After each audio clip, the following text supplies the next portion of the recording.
Sejam bem-vindos. Abra sua Bíblia comigo no livro de Marcos, no capítulo 10. Evangelho de Marcos, capítulo 10, versículo 17.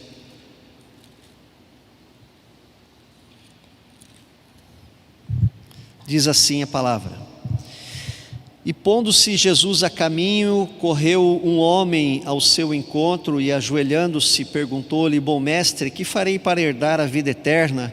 Respondeu-lhe Jesus: Por que me chamas bom? Ninguém é bom senão um, que é Deus. Sabes os mandamentos? Não matarás, não adulterarás, não furtarás, não dirás falso testemunho, não defraudarás ninguém, honra teu pai e tua mãe. Então ele respondeu: Mestre, tudo isso tenho observado desde a minha juventude. E Jesus, fitando-o, o amou e disse: Só uma coisa te falta. Vai e vende tudo o que tens e dá aos pobres, e terás um tesouro no céu. Então vem e segue-me. Ele, porém, contrariado com esta palavra, retirou-se triste, porque era dono de muitas propriedades. Amém.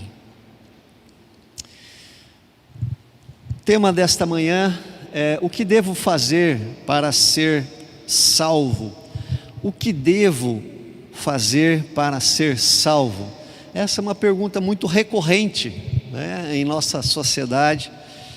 E é interessante que pensamentos errados levam a lugares errados. Cosmovisão errada leva a vivermos de uma maneira errada. E esse jovem, ou este homem rico, porque ele fala desde a minha juventude, então já não é tão jovem, né? Ele tinha esses pensamentos errados, essa cosmovisão errada, que na verdade estava o levando a não a vida eterna, mas a condenação eterna. E qual era o equívoco daquele homem? O equívoco daquele homem era a visão que ele tinha a respeito da própria salvação. Ele perguntou a Jesus: o que devo fazer para que seja salvo? Não existe o que nós podemos fazer para sermos salvos. É o que Jesus fez que nos salva, não o que eu faço ou você faz. Aquele homem tinha uma ideia de salvação errada. Ele tinha a ideia da religião ou da religiosidade. E a religiosidade é aquilo que nós fazemos para agradar a Deus. Religiosidade é aquilo que você faz para chegar-se a Deus, religar com Deus. Mas é o esforço humano que você faz para alcançar a Deus. No Gênesis, no capítulo 3, que narra a queda do homem, dá um exemplo claríssimo do que é religião, do que é evangelho. Quando eles pecaram, diz a Bíblia que eles fugiram da presença de Deus, porque Deus vinha todos os dias conversar face a face com o homem e a mulher. E eles tiveram medo e vergonha, se esconderam de Deus, e Deus perguntou: onde estás? E aí o que eles fizeram quando eles pecaram? Costuraram folhas de figueira para cobrir a sua nudez por conta da sua vergonha. Quanto tempo ia durar aquela roupa feita com folhas de figueiras? 2 dias? 3, 4, murchou, secou, começou. Aí, isso é no versículo 7 do capítulo 3. No versículo 21 diz a Bíblia que Deus fez para eles uma roupa de peles. Todo o Antigo Testamento projeta para a obra de Cristo. Um animal teve de morrer para que a sua pele cobrisse a vergonha dos seres humanos. E quanto tempo durou aquela roupa? A vida inteira. Uma roupa de pele, de couro de pele. O que o homem faz é insuficiente, o que Deus faz é para todos sempre. O que Jesus fez na cruz do Calvário é um sacrifício de uma vez para sempre e resolveu a salvação do ser humano. Isto é evangelho, mas é um movimento de cima para baixo e não de baixo para cima. Isso é religião e é insuficiente. Um conceito errado também aquele homem tinha a respeito de quem é o ser humano. Ele chama Jesus de bom, e Jesus já dá uma correção ali. Por que me chamas bom? Bom só existe um, que é o Deus verdadeiro, o Deus eterno. Há uma corrente de filosofia de John Locke, e depois o existencialismo no século XX trouxe de volta essa corrente, que diz que o homem é uma página em branco, e que conforme ele tiver uma educação moral rígida, ele vai ser uma boa pessoa. Pelo contrário, a Bíblia diz que nós nascemos pecadores, nós nascemos manchados, nós nascemos tendenciosos, nós nascemos propensos ao pecado. E a Bíblia diz que até a criança se dá a conhecer pelas suas ações, se o que ela faz é certo ou errado. O salmista diz: eu nasci em pecado e na iniquidade me concebeu, e em pecado me concebeu a minha mãe. O mundo está do jeito que está por conta dessa natureza que todo ser humano nasce. Ninguém ensina os seus filhos a pecar, mas eles aprendem sozinhos a pecar. Esse era um conceito errado daquele homem. Ele tinha um bom conceito dele e tinha um bom conceito de Jesus. Um conceito da antropologia equivocado, o que é o ser humano. E um terceiro conceito errado era a respeito de quem era Jesus, porque Jesus não é um simples mestre. A grande pergunta que identifica se a pessoa entendeu a salvação e o processo da salvação é quando nós perguntamos: quem é Jesus para você? E quando a pessoa responde: Jesus para mim é um modelo, é um mestre, eu sigo o exemplo de Jesus. Ela não entendeu ainda a salvação, porque Jesus não é apenas um mestre para ser um modelo, porque modelos nós temos muitos, vários. Buda foi um modelo, Zoroastro foi um modelo, os grandes mestres aí, filósofos hoje são modelos, são mentores que nós podemos identificar e podemos segui-lo, né, nas redes sociais aí, pensar igual a eles, viver como eles vivem. Ele estava equivocado. Jesus era um rabi, era um mestre, mas Jesus era o rei do universo, estava lá no princípio com Deus criando todas as coisas.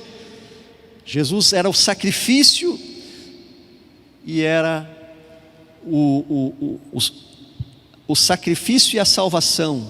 Ele nos salvou e Ele se ofereceu para a nossa salvação. Por isso, quando Jesus confronta aquele homem, ele sai contrariado e triste. A expressão aqui, contrariado e triste, é como se estivesse formando uma tempestade na cabeça dele. Ele saiu pior do que ele entrou. Aliás, o jovem rico é o único relato na Bíblia que a pessoa sai pior do que quando encontrou-se com Jesus. Todos foram restaurados. Vai, a tua fé te salvou. Vai, você está curado. Vai, pega a tua cama, levanta, anda, pega a tua cama, vai embora. Aquele homem saiu, foi o único que encontrou-se com Jesus e saiu triste. Ele tinha um conceito errado também a respeito do dinheiro, porque o pensamento judeu corrente da época era o seguinte: quanto mais rico, mais abençoado por Deus. Esse era o pensamento. E quando Jesus o confronta e diz: vende tudo e dá aos pobres, chocou aquele conceito de ser abençoado. Ele sai e vai embora triste. Queridos, o dinheiro é um adorável servo. Quando o dinheiro é um servo, ele é um adorável servo. É bom ter dinheiro para comprar o que você quer. Mas ele é um terrível senhor. Se ele for senhor, ele é terrível, porque ele escraviza. Podemos dizer que é muito bom ter coisas que o dinheiro pode comprar, sem dúvida. Porém, desde que não se percam as coisas que o dinheiro não pode comprar. Entendeu?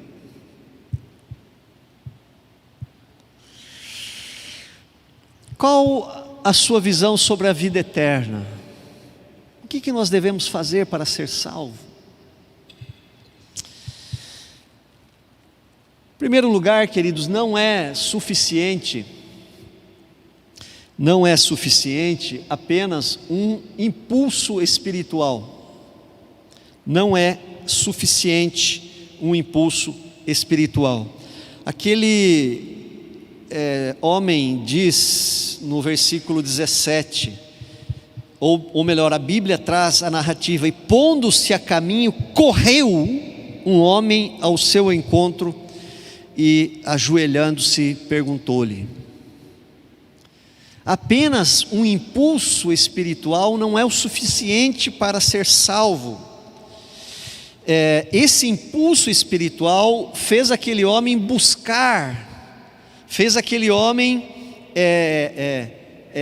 ir a Jesus para ser aconselhado. Ele tinha um questionamento em sua mente, ele tinha uma dúvida, ele tinha uma busca, ele tinha algo que ele queria preencher, um vazio. E esse impulso espiritual o leva a Jesus, o leva inclusive a buscar o caminho certo, que é Jesus.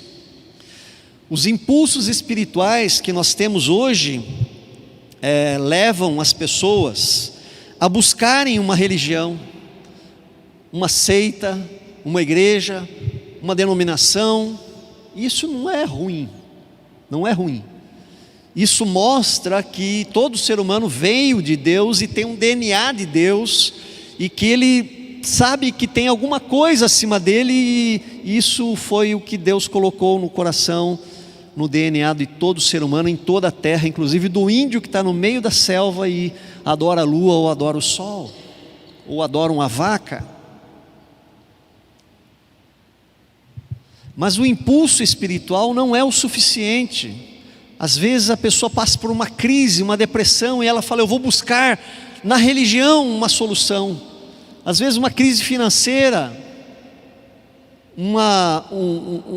um túnel que não tem uma luz lá no fim. Então a pessoa tem um impulso espiritual de olhar para cima e falar: Deus me ajude. Esse impulso espiritual é apenas um start, é um botão que é ligado, é o início, mas isso não salva, não traz a vida eterna para a pessoa. Como Jesus disse na parábola do semeador, quando caiu aquela semente no solo rochoso, logo ela nasceu, mas pelo solo não ter profundidade, ela morreu depois de alguns dias. O impulso espiritual leva a pessoa em direção a Deus, mas não é o suficiente, não é o suficiente. Aquele homem não passou disso, não passou disso. Em segundo lugar, o que não nos dá a vida eterna é não fazer coisas erradas. O versículo 21 nos diz assim, ou melhor, o versículo 20 diz: Mestre, tudo isso tenho observado desde a minha juventude. E é interessante que não fazer as coisas erradas e achar que tem um lugar na vida eterna é a maior mentira do diabo. A grande maioria dos brasileiros acreditam que por nunca ter roubado, nunca ter matado, nunca ter adulterado, entrarão no reino dos céus. Porque as pessoas pagam os seus impostos, são honestas, elas acham que isto basta, que Deus vai levar em conta isso. E por que não basta? Eu já estou cansado de explicar aqui, mas vale a pena porque faz parte do texto. Tiago diz que se nós cairmos num mandamento da lei, nós caímos em toda a lei. É como se fizéssemos uma receita de bolo com 20 ovos e apenas um ovo estava estragado. Não ficará uma partezinha de 20 estragado, ficará o bolo todo estragado. Não adianta. Uma vida ética não adianta, não resolve. O Tim Keller explica bem essa questão quando ele conta uma história de uma mãe que criou um filho sozinha, uma viúva pobre, que precisou trabalhar em 2 empregos para sustentar o filho e para estudar o filho. E a vida inteira ela falou para o menino: filho, estude, trabalhe, seja honesto. Estude, trabalhe, seja honesto. Estude, trabalhe, seja honesto. E o menino cresceu com aquilo, e ele estudou com afinco, com muito esforço. E a mãe trabalhando em 2 empregos. E quando ele se formou, conseguiu um estágio, se especializou, e ele foi chamado por ser um brilhante aluno, um brilhante profissional, num outro trabalho longe da sua mãe, num outro estado, muito longe, para ganhar muito bem. Agora, ele deixou a sua mãe lá, e tão somente ele mandava no Natal um cartão para sua mãe. Ele não ligava, ele não visitava sua mãe, ele não mandava dinheiro para sua mãe viajar para onde ele estava. O relacionamento dele com a sua mãe era um cartão de Natal por ano. O que você acha disso, queridos? O que vocês acham disso? Mas ele era estudioso, ele era honesto e ele era trabalhador. É o que esse jovem está dizendo assim: olha, eu nunca defraudei, eu nunca adulterei, eu nunca matei. Tem muita gente assim, tem muita gente boa que será condenado fazendo todas essas coisas, porque não entendeu o amor de Deus. Deus nos fez para amá-lo. Deus nos criou a sua imagem e a sua semelhança para termos conexão com Ele. E as pessoas são honestas, são estudiosas, são trabalhadoras, mas não se relacionam com Deus, não o amam acima de todas as coisas. Não há proximidade de Deus. Tem um relacionamento com Deus de bombeiro, quando está pegando fogo ou quando a água está no pescoço. Um relacionamento utilitário com Deus e não diário, de devoção, de amor, de proximidade, de paixão.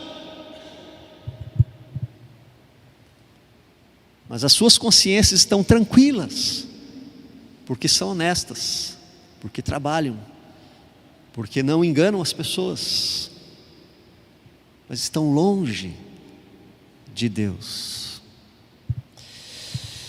As pessoas amam a moral, têm orgulho da sua moral, mas está distante daquele que criou a moral, que é o próprio Deus. Em terceiro lugar, então a primeira parte é um impulso espiritual não resolve o problema, é apenas um start, é uma busca, mas precisa acontecer outras coisas. Também não fazer as coisas erradas não é suficiente, é necessário eliminar os deuses ocultos. No versículo 21, no começo, ele diz assim: e Jesus, fitando-o, o amou e disse: só uma coisa te falta, vai, vende tudo que tens, dá aos pobres e terás um tesouro no céu. Você quer ser salvo?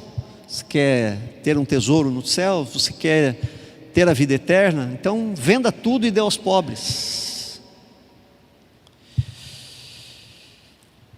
A verdade é que Jesus não aceita que você sirva a dois senhores,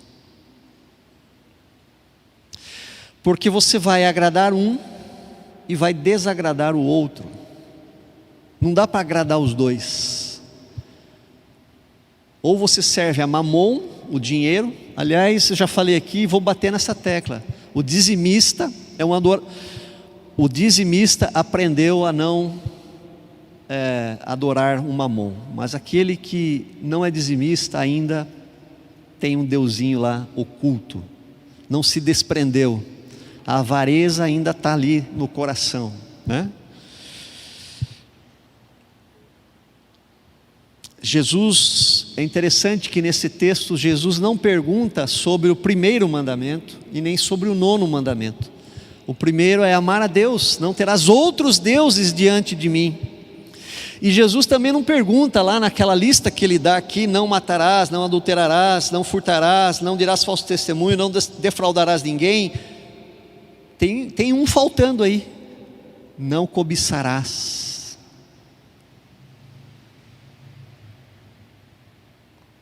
Olha só que interessante. Não terás outros deuses diante de mim, e não cobiçarás. Jesus não perguntou, mas ficou evidenciado na tristeza estampada no rosto daquele homem quando ele deixa Jesus para trás e vai embora. Ele tinha um Deus oculto. É muito interessante, queridos, que exteriormente aquele homem era ético, mas interiormente ele alimentava uma cobiça. Ele era muito bom nos mandamentos horizontais com o próximo, coisa que muitas vezes nós que estamos na igreja não somos, né? Ele era um bom vizinho, ele era um bom pagador, ele se relacionava bem com as pessoas, ele não enganava as pessoas, ele era tido como um homem excelente. Mas o problema estava nos mandamentos interiores. E o mandamento interior tem a ver com o nosso coração e o nosso relacionamento com Deus. E aí foi revelado que o seu Deus não era Yahvé, mas era a riqueza. E aí foi revelado que ele não tinha o pecado do homicídio, do adultério, mas ele tinha um outro pecado, a cobiça. O seu Deus era a riqueza e o seu pecado era a cobiça. Ele tinha uma fé exterior bonita perante as pessoas, mas uma fé interior corrompida por um falso Deus, o Deus da cobiça. E é interessante, e algumas expressões da Bíblia nos chamam muita atenção, e para mim uma delas é esta, versículo 20: e Jesus fitando-o, o amou e disse. Eu vou olhar para a câmera aqui. E Jesus fitando-o, o amou e disse. Jesus o amou, e Jesus ofereceu a sua graça para ele, a ele.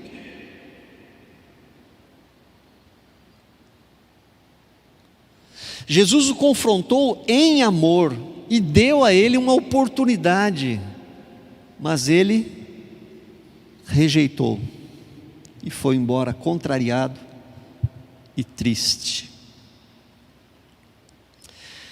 Queridos, aquele homem tinha um equívoco. Ele achava que, como a maioria dos brasileiros, que o que ele fazia era suficiente. Mas a lei funciona em nossa vida como um espelho. E um espelho não serve para nos limpar. O espelho mostra a nossa sujeira, mas você não esfrega o espelho na cara, ele não serve para limpar. A lei é insuficiente, aquilo que eu faço é insuficiente. Eu preciso da graça, eu preciso daquilo que Jesus fez. Por fim, eliminar os deuses ocultos, mas também seguir a Cristo.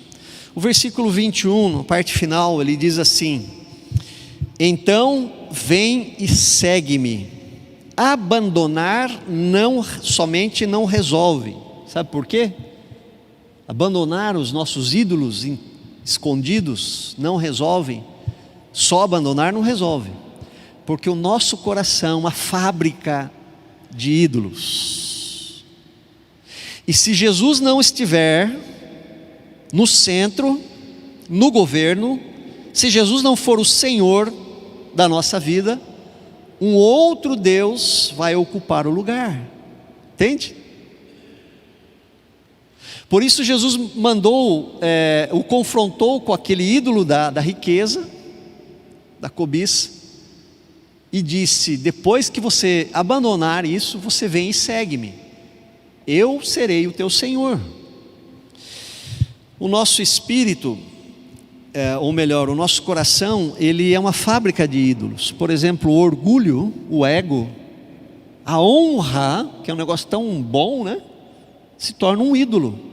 Ninguém vai manchar a minha honra, eu não peço perdão, é ele que tem que vir. A arrogância, o ego, o orgulho, eu fiz, eu faço, eu sou o cara. Você é o seu Deus, o ego é o Deus. Um outro Deus é o amor. As pessoas colocam o amor acima de todas as coisas, mas o amor também é um falso ídolo, porque pelo amor as pessoas pecam, as pessoas se prostituem, as pessoas terminam um casamento, ou começam um relacionamento contrário à vontade de Deus. Por amor as pessoas fazem as maiores loucuras, por amor as pessoas matam e morrem. O amor, mesmo sendo uma coisa boa, é um falso Deus, ele não pode tomar o lugar de Deus. Tem muitas mulheres que põem a sua salvação em xeque, ou muitos homens que põem a sua salvação em xeque por conta do amor. Eu preciso ser feliz, eu também tenho direito de ser feliz. Quem é o centro, Deus ou o próprio prazer?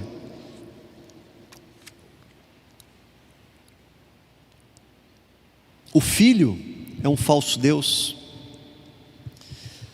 Como pastor, eu percebo como as mães tratam os seus filhos, e eu vejo muitos equívocos. Muitos equívocos. Falo mãe, né? Mas às vezes é pai também. Não faça do seu filho o seu Deus, porque se esse Deus morrer, você morre junto com ele. Tim Keller, no brilhantíssimo livro dele, Deuses Falsos, pode ler, eu recomendo nota 11 para esse livro. Ele diz que todo ídolo ou todo Deus que é um falso Deus acaba engolindo a pessoa. Às vezes a beleza é um Deus.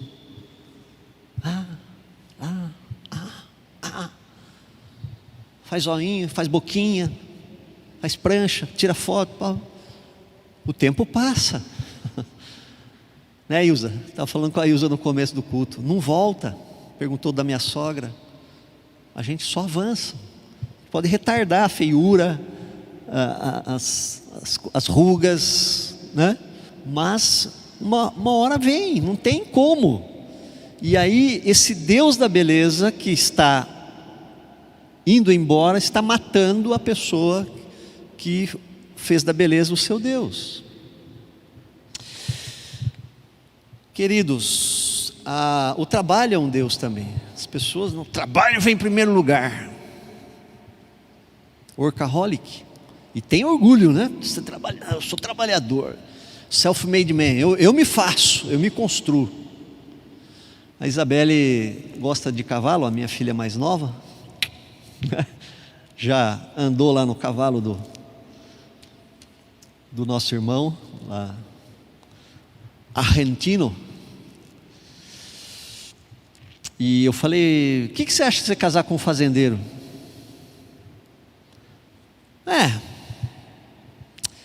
Mas eu quero construir a minha fazenda, eu não quero casar só para ter uma fazenda. Já está com esse negócio introjetado aí do trabalho, né? Eu quero me fazer. A autocomiseração também, Davi, nosso irmão Davi. A autocomiseração se torna um Deus. Eu sou coitadinho, as pessoas têm que ter pena de mim, e fica naquele círculo vicioso, não quer sair daquilo, para as pessoas não pararem de adular. Acabou meu tempo ali.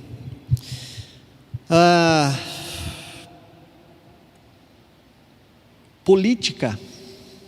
Nós construímos os nossos ídolos. O Lula disse uma frase que me estarreceu. O Lula disse: eu não sou um homem, eu sou uma ideia. Eu falei: Senhor do céu. E aí o Bolsonaro não disse, mas as pessoas disseram dele: ele é um mito. Meu Deus, tudo errado. Fazer dessas pessoas os nossos ídolos. O futebol.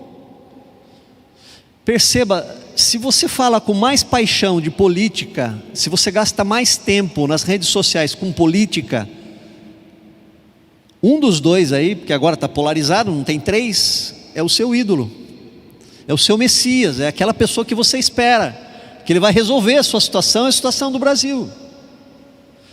Você é um dos que acredita que vai ter picanha e cerveja do dia 1º de janeiro, que você acredita que esse populismo, essas palavras de efeito vão se materializar. Então, meu irmão e minha irmã, com muito amor, sou teu pastor, estou falando aqui, se você fala mais de política, se você manda mais política nos grupos, você ama mais o seu político, está fazendo dele um Deus do que Jesus. Que tal se você invertesse, gastasse o tempo que você gasta com isso, evangelizando, mandando mensagens, ligando para alguém, visitando alguém, discipulando alguém. E futebol? É ídolo também. A paixão que o brasileiro tem pelo futebol, se tivesse pelo evangelho, meu Deus, essa igreja seria outra. O nosso coração é uma fábrica de ídolos. E Jesus desafiou aquele homem a segui-lo, e Jesus nos desafia também nesta manhã a segui-lo. O nosso coração precisa ser preenchido com o verdadeiro Deus. Tem gente que no dia do jogo não vem na igreja. Meu time vai jogar hoje. Misericórdia. Eu fiz isso uma vez e fiquei com o maior peso de consciência, e meu time ainda perdeu. Não foi campeão brasileiro em 80, não lembro, contra o Botafogo. Queridos, e o que é ser discípulo de Jesus? Ser discípulo de Jesus, nós podemos resumir com uma frase só, uma sentença só: é fazer de Jesus o nosso rei. Jesus é o nosso Senhor, é Ele que manda em mim, não é minha esposa, não é meu patrão, não é meu filho, é Jesus que manda em mim. Ele tem a proeminência em minha vida. Eu vou obedecê-lo antes de obedecer a outros. Eu não vou colocar os valores de Jesus em xeque para me satisfazer ou satisfazer as pessoas. Isto é seguir Jesus. Não é isso que Jesus diz? Se quer ser meu seguidor, negue-se a si mesmo, tome a sua cruz e siga-me. É submeter-se radicalmente a Jesus. E queridos, olha só, no nosso breve catecismo tem um salmo que fala a respeito de viver para a glória de Deus. Salmo 73, 25. Que mais tenho eu no céu? Não há outro em quem eu me compraza na terra. O seu prazer e o meu prazer deve estar em Deus. Se o nosso primeiro prazer está em Deus, Ele é o nosso Deus, Ele é a nossa paixão. O resto vai ser acrescentado: a esposa, o esposo, os filhos, a bênção material, a prosperidade, tudo mais. Mas eles serão colocados nos seus devidos valores, nos seus devidos lugares.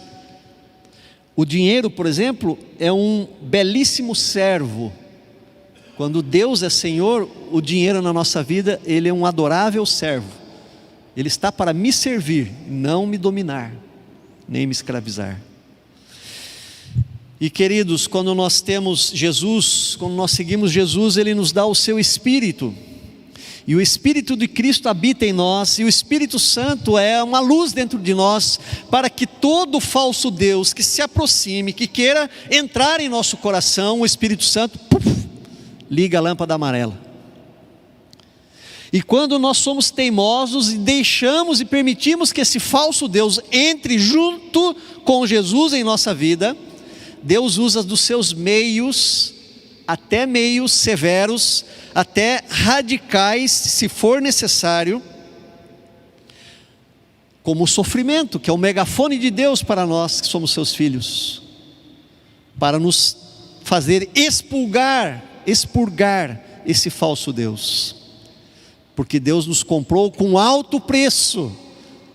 Jesus nos comprou com alto preço, e Ele sente ciúmes de um outro Deus que não nos salva, ocupar um lugar juntamente com Ele. Deus nos comprou por alto preço e não vai nos perder. Então, queridos, o que devemos fazer para ser salvos? A salvação não é para bonzinhos e honestos, mas é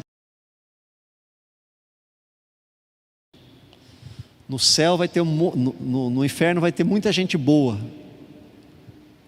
mas que seguiu o seu próprio nariz, seu próprio conceito, sua própria cosmovisão. C.S. Lewis diz: o homem passa a vida inteira dizendo para Deus: Deus, fica aí que eu fico aqui, deixa eu viver a minha vida. Quando chegar lá no céu, Deus diz assim: faça-se a tua vontade. Vai viver a tua vida, porque aqui você não vai viver comigo. Paulo diz: eu estou crucificado com Cristo, vivo não mais eu, mas Cristo vive em mim. Se eu não vivo mais e Cristo vive em mim, o que é Jesus na minha vida? O meu Senhor, o meu Rei. Ele manda. Ele manda.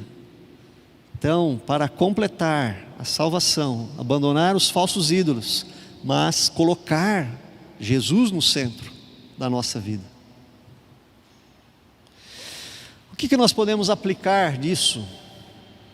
Pergunta é: alguma coisa que se interpõe entre você e Cristo? Existe algo? Você sabe, você deve saber.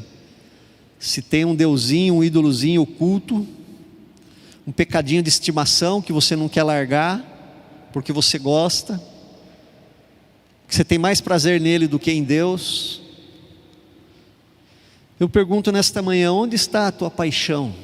Onde está hoje a tua paixão? Ou onde estão as tuas maiores paixões? Por ordem: 1, 2, 3, 4, 5. Jesus está no topo? Jesus é Senhor? Jesus é o amado de sua alma? Jesus é suficiente? Se for o dinheiro, existe uma excelente forma de você não permitir que ele te escravize. Passe a ser um dizimista, que você se liberta da cobiça e da avareza. Não precisa vender tudo e dar aos pobres, porque esse mandamento de Jesus foi para aquele homem específico, não é para todos nós. Se a política te empolga mais do que a palavra de Deus, se você fica muito excitado em falar em política, se os seus ânimos se afloram, você precisa sair dessa.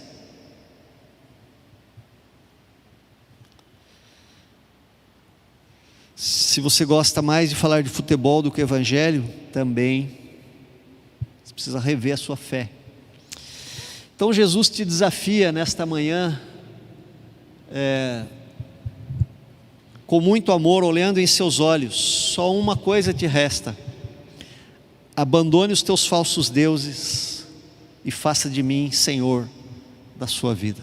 Duas coisas, dois desafios: tire a sujeira, tire os ídolos e me coloque no centro de sua vida, e eu vou preencher todos os buracos, todos os vazios da sua vida. Isto é Evangelho, isto é graça de Deus, esta é a maravilhosa graça de Deus. Jesus disse: não há quem abandonou pai, mãe, bens, propriedades por amor de mim, que não receba nesta vida e na vida eterna muito mais de alegria, de paz, de prosperidade financeira, material, de satisfação no casamento, de direção, bênção na vida dos filhos, tudo. Este é o duplo desafio de Jesus para você nesta manhã, amém?